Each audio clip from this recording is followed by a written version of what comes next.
Hey guys, it's Sorry here, Tough Love Grad with vlog number 11, how to deal with rejection from your job applications. This is going to be quite a difficult one for me to do because I'm going to share with you like a very personal story for me, the time when I was rejected from the Financial Conduct Authority. Which is probably one of the lowest points in my life. I mean, it sounds ridiculous just getting that one of the lowest points of your life would be being rejected from a job, but it really was. And then after I talk about briefly about that, I'll share my 3 tips for how you do deal with that kind of rejection. So yeah, I mean, I'll start off talking about my worst ever rejection, which was actually from the Financial Conduct Authority. If you've watched some of my other vlogs, you know that I initially got rejected from the Financial Conduct Authority, and then a couple months later, they called me and gave me the opportunity to work there. But I remember the phone call. I remember having done my final assessment centre. I was sure I'd got the job because I'd been coached by my friend who'd been on Financial Conduct Authority graduate scheme. There was nothing that shocked me in that final assessment centre, and I thought that I did really well. Definitely well enough to get the job. And I even remember the name of the recruiter. She gave me a call to let me know my results. And I remember like picking up, saying, "Oh, hi." She said, "It's Hannah here from the Financial Conduct Authority." I said, "Yeah, how are you? How's your day going?" I was really like cheerful because I was sure. It's quite funny. I was sure that I'd got the job. But then she said, "Look, I'm really sorry to say, you've not got the position, and there's been other people who have performed better than you, and I can't tell you how upset I was. Obviously, I put down the phone with her, and I was absolutely crushed. Absolutely crushed. And I remember going down. I lived with my auntie and uncle, and I remember going downstairs and seeing my auntie and telling her, "Look, I didn't get the Financial Conduct Authority job." And even she was shocked because obviously I told her that I'd done really well in the final assessment centre. I was pretty sure that I'd gotten the role, and I broke down crying. I just started crying because that it was more than just like not getting a job. It was like seeing my idealized self, like working in One Canada Square, working for the Financial Conduct Authority, doing my dream job, and like seeing those dreams disappear was like overwhelming. So I broke down. I was like, I don't think I'm going to be able to get a graduate scheme now. I don't think I'm good enough. And I had what, yeah, I just completely broke down. I mean, I remember my auntie saying, "Look, it doesn't matter. Like you're not a failure to me, and I'm still confident that you're going to get your job. Don't you remember when you was going for your internship, like the same thing happened? Because a very similar thing happened to me when I was going for my placement year. I was rejected by UBS, and then I eventually ended up going to IBM. But I was like, it was completely different this time, and yeah, I was just absolutely broken. And I remember having what they call in pickup anyway, a long dark night of the soul, and just thinking, I'm not good enough.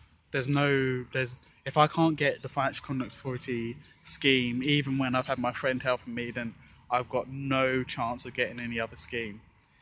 And I mean, that story is like what I talked about some of my other motivations, but that isn't another reason why I do this, because I don't want anyone to feel the way I felt, like completely hopeless, just feeling like there's nothing they can do. Their dreams are shattered. They'll never be what they wanted to be. And that's completely avoidable if like they follow certain tips and advice. But yeah, I was broken, and the funny thing is, I actually had an assessment centre the next day. So imagine that you've lost opportunities to get your dream job, and you've got an assessment centre the next day. And I was, even in the morning, I was still completely broken. And I remember the one thing that actually got me up for the assessment centre and kind of uh, got me got me ready was I was reading the newspaper, and it was during the time then, I don't know if you guys remember, but when Charlie Sheen was talking about winning all the time and not being bipolar, being bi winning. And I remember reading the newspaper at this time and opening it and seeing that Charlie Sheen had been spotted on the roof of a building, waving a bottle with, that was labelled Tiger Blood. So if you've ever seen that interview, his famous interview, he talks about how he's got tiger blood, and like he'd been on the roof of a building, like swinging the bottle with tiger blood labelled on it. And I remember that just kind of snapped me out of the funk, and I just realised, life's not really that serious, and that I just had to kind of pick myself up and get ready for that assessment centre. And actually, it was that job.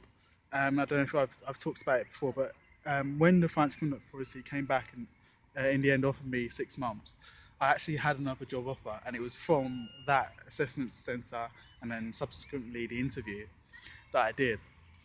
But yeah, and that's one of the tips I'd give. So I've got three tips really for how you kind of deal with that like soul crushing rejection. And the first one is do things that you enjoy. It might sound obvious, but when you're going through the pressure of applying for graduate jobs, you often forget to do the things that you enjoy.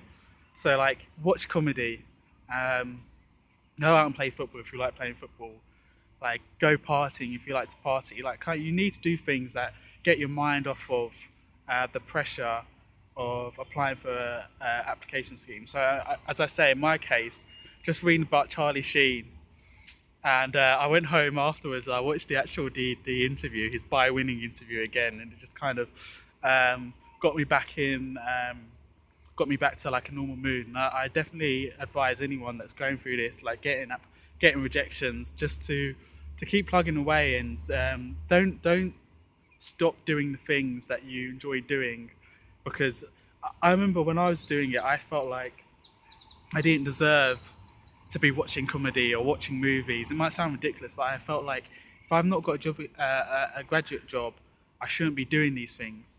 But it's not true. Like, you need to keep sane, and you need to keep um, your emotions in check. So definitely keep on doing the things you enjoy. The second thing is quite controversial, but I turn off social media, uh, especially when you're getting these rejections, because if you're on Facebook and you're on Twitter, a lot of your friends, a lot of the people in your networks are going to be getting graduate jobs, and it's quite easy to slip into quite a dark place and be like very envious of them and very bitter about the fact that they're getting on and you're not. So I mean, it might be hard, but I would suggest that when you're applying for graduate schemes, and if you've been doing it for a while, then limit your social media, because it can be quite hard during those times of rejections to like be seeing people getting these amazing job offers.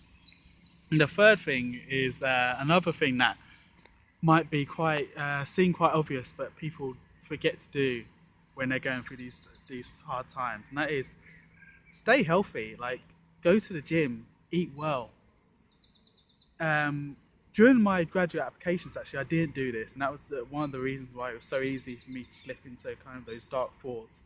But I've had other dark times in my life, and one of the things I found really helped during those times is to keep on going to the gym, to keep on eating healthy, because when you're eating healthy and you're going to the gym, your body is naturally releasing endorphins, and it's very hard to get very to like fall into very dark thought patterns if your body is releasing all these endorphins. So yeah, just to wrap up, I just, when you're getting these rejections, make sure that you keep on doing the things you enjoy. Make sure that you're not so much on social media. and try as much as you can to eat healthy and stay going to the gym. And just know that there's other people that are going through the same thing as you. I certainly did, and there'll be other people who are. So you're not on your own.